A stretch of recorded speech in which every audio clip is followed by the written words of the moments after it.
They gave me a check for $11,000 in front of the whole family, and my own nephew laughed so hard he had to put down his coffee. $11,000. That's what they decided a woman was worth after 71 years, after nursing my mother through her final decade, after giving up my own retirement fund twice to keep this family's businesses afloat. They clapped each other on the back and called it fair, given the circumstances. What none of them knew was that folded inside my late husband's old wallet, tucked behind a faded photograph, was a business card with a phone number on it that would, within 4 months, turn every single one of their lives upside down.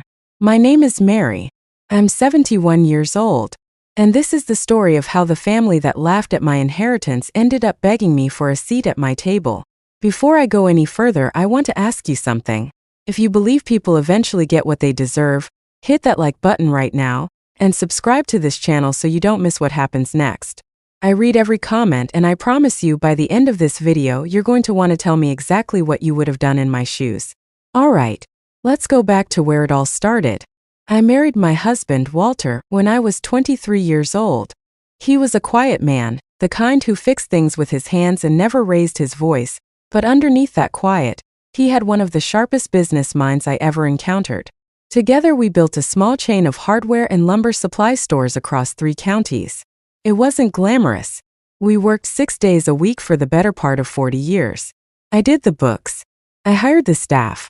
I negotiated with vendors twice my size who assumed, because I was a woman standing behind that counter, that they could talk circles around me. They learned quickly that they could not. Walter's brother had 2 sons, and over the decades those boys grew into men who saw our stores not as something built brick by brick through sacrifice, but as a family piggy bank they were entitled to shake whenever it suited them. I won't use their real names here, so let's just call them by the roles they played in this story. The older one, I'll call him the golden boy, because that's how the family always treated him. He had the loudest voice at every dinner table, and somehow always ended up with the biggest slice of everything, despite never once punching a clock at our stores. The younger one, I'll call him the quiet operator, because his cruelty was the kind that hid behind polite smiles and soft handshakes, the kind you don't notice until the knife is already in your back. When Walter passed away 6 years ago, it broke something in me that never fully healed. But even grieving, I kept the stores running because that's what he would have wanted. I trained new managers. I renegotiated our supplier contracts during a rough economic stretch that could have sunk us. I did all of this while also caring for my elderly mother, who lived with me for the last 11 years of her life, because none of Walter's family offered to take on that responsibility. Not once. Not for a single weekend. So when my mother passed away 8 months ago, and it came time to settle her modest estate alongside some shared family property that Walter's side had inherited generations back, I assumed, foolishly, that decades of sacrifice would be remembered. Instead, I sat in a lawyer's conference room and watched the golden boy and the quiet operator divide up the valuable real estate holdings between themselves, along with their own adult children, while sliding a single check across the table to me. $11,000. For a woman who had spent half a century building the very foundation their comfortable lives now stood on.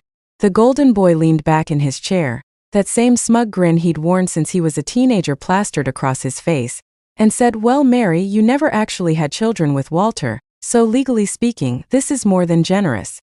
His own son, barely into his 30s, actually snorted out loud, like the idea of me deserving anything more was the funniest thing he'd heard all year. Nobody at that table looked me in the eye. Nobody said thank you. Nobody acknowledged the years I had spent scrubbing floors in the back office at midnight so the stores would be presentable for morning inventory, or the nights I sat beside my mother's hospital bed while they were all out living their lives guilt-free, because they knew I would handle it. I didn't argue. I didn't cry in front of them, though I promise you I cried plenty once I got home. I simply folded that check, put it in my purse, and thanked them for their time in a voice so calm it must have unsettled them more than any outburst could have. Because you see, I already knew something they didn't. 3 years before Walter died, during one of his last lucid private conversations with me, he told me about an old business associate of his, a man who had built a modest hardware supply company decades ago into something enormous. Walter had helped this man through a brutal financial crisis in the early days, back when nobody else would extend him credit, back when a handshake and Walter's word were the only thing standing between that man's company and total collapse. The man never forgot it. Before Walter passed, he handed me a card with a private number on it and said, "If the family ever turns on you, Mary, you call this. He'll remember what I did for him. He'll remember what you're worth. Even if they don't." I had never called that number. I didn't need to. I was proud and I didn't want charity, and honestly I didn't think I would ever need it. But sitting in my kitchen that evening, staring at an $11,000 check that was supposed to represent half a century of my life's work, something in me shifted. This wasn't about needing money. I had my own savings, modest but steady. This was about being erased. About being treated as a footnote in a story I had helped write from the very first page. So the next morning I made the call. The voice on the other end was warm immediately, the kind of warmth that comes from real memory, not politeness. He remembered Walter instantly, remembered the loans, remembered the late nights, remembered every detail of a friendship most people would have let fade after 40 years. When I told him, briefly and without much emotion, what had happened at that lawyer's table, there was a long pause on the line. Then he said something I will never forget. "Mary, do you have any idea what your knowledge of that regional hardware and supply market is worth right now? Do you have any idea how many companies are trying to expand into exactly the counties you and Walter dominated for 4 decades?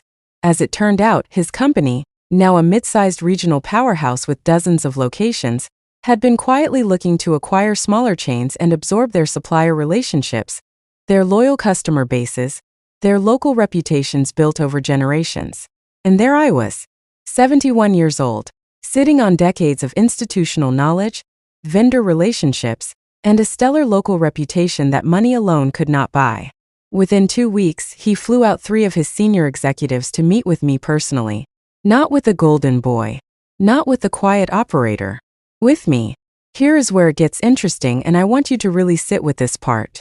Because of certain legal structures Walter had set up years earlier, structures the rest of the family either forgot about or never understood in the first place, I retained personal ownership of several key long-term supplier contracts, vendor relationships, and licensing agreements tied directly to the original stores, separate from the physical real estate that had just been divided up at that table.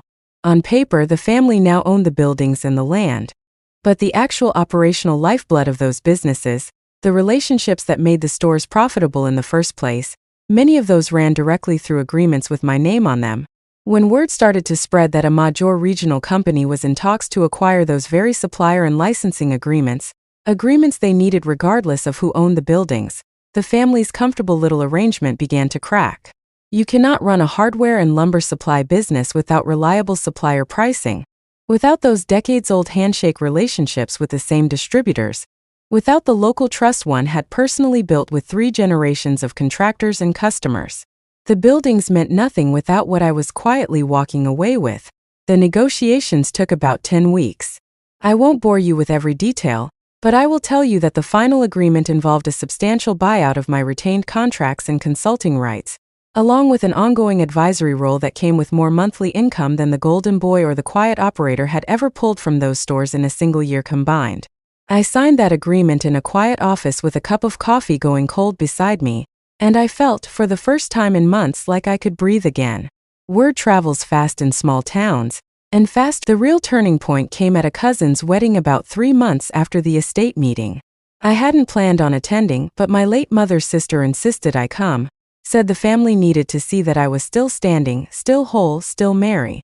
I wore a soft blue dress that evening, nothing flashy, and I stood near the dessert table with a glass of lemonade, watching the family that once dismissed me as an afterthought now approach me with a caution I had never seen from them before. The golden boy's own son, the one who had snorted at the lawyer's table, walked over and, in a voice so different from that day, asked if there might be any possibility of a job with the new company. I smiled at him, the same calm smile I gave everyone that day, and told him I would think about it. I never called him back. I want to be honest with you, watching all of this unfold, there wasn't a moment of cruel satisfaction in it for me, not really. What I felt was something quieter and, I think, more powerful than revenge. I felt seen. For the first time in decades, I felt like the value I brought to that family, to those stores, to Walter's legacy, was undeniable, measurable, impossible to laugh away with a check and a smug grin. Nobody had to apologize out loud for me to know the truth had finally caught up with everyone at that table. These days my life looks different. I still consult a few hours a week for the regional company, mostly phone calls and the occasional site visit, sharing 40 years of knowledge with a team that actually listens when I speak. I bought myself a small, sunny condo near the lake, something Walter always wanted for me but we never quite got around to. I take my morning coffee on a little balcony, and some mornings I think about that $11,000 check still sitting somewhere in a drawer, uncashed, because I genuinely never needed the money. I needed the truth to come out, and it did in its own patient way, exactly like Walter promised it would. As for the golden boy and the quiet operator, the last I heard, they were struggling to keep 3 of the original store locations afloat without the supplier network that once made them profitable. I don't wish them harm. I wish them the humility they never had at that table. Sometimes the universe doesn't need your anger to deliver justice. Sometimes it just needs you to quietly pick up the phone. If this story moved you even a little, please give it a thumbs up and subscribe, because I have so many more stories like this one to share with you. Stories about the quiet strength it takes to walk away from people who underestimate you and build something entirely your own. Drop a comment and tell me, would you have made that call the same day I did? Or would you have waited like I almost did out of pride? I read every single one of your comments, and I cannot wait to hear what you would have done in my place. Thank you for sitting with me through this story. Take care of yourselves, and I'll see you in the next one.